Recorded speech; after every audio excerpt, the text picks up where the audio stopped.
The House of Dolls. A traveler knocked, drawn by the sight of a house draped in shadows, silent and white.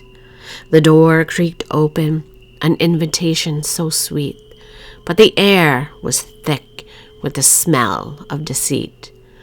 Inside, the mirrors lined every wall, reflecting the dolls who stood so tall.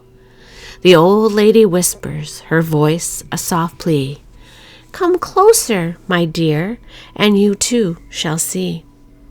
The doll's glass eyes blinked steady and slow as the traveler stepped in, but wished to go. "Leave now if you can," the lady's voice croaked, but the door slammed shut as the mirrors bespoke. In every reflection, the dolls began to move, their mouths stretching wide in a sinister groove. The traveler screamed. No sound came through. In the mirrors, he'd become another one too. The Lost Boys. A young girl calls from the edge of the wood, her voice like a song, inviting, misunderstood. "Come here, little boy. The forest is kind. There's a treasure to see if you follow behind." He steps into shadows. Her laugh softly rings, and deep in the forest, the witch's bell sings. The trees begin to twist, their branches reach high, while the moon hides its face, as if fearing to spy. The ground turns to muck, the air thick with dread, but the girl sings her song, leading them ahead. The boy stumbles onward, his heart filled with fright, unknowing he's trapped in the witch's dark light. Her voice calls again, sweet and so clear. "Come, little boy, there's nothing to fear." The witch's sharp nails claw at his skin.